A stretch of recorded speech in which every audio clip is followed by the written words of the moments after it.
Newton's first law of motion is that if an object is in motion, it will continue moving at that velocity and in that direction forever unless another force was to act upon the object.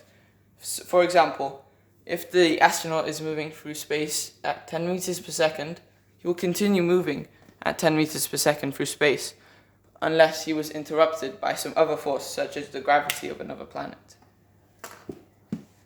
Newton's second law of motion is that net force is equal to mass times acceleration.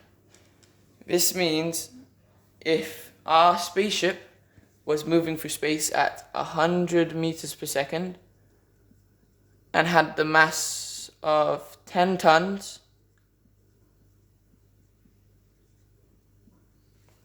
it would have a net force of 100 times 10,000, so 1 million newtons. That would be the net force of the spaceship. And Newton's third and final law of motion, you've probably heard this one before. It's that for every action there is an equal and opposite reaction. So if our astronaut was to throw this 1 kilogram can away from him at 10 meters per second, it would have a net force of 10 newtons. But since the law says for every action there is an equal and opposite reaction, there would be an equal force applied in the opposite direction on the astronaut. So 10 newtons would be applied onto him as well.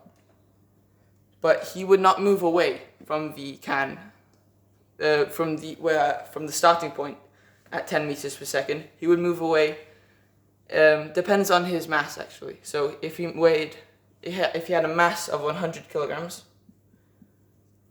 he would move away at 0.1 meters per second.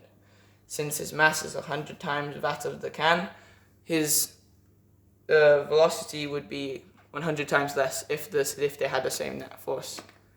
And those are Newton's three laws of motion.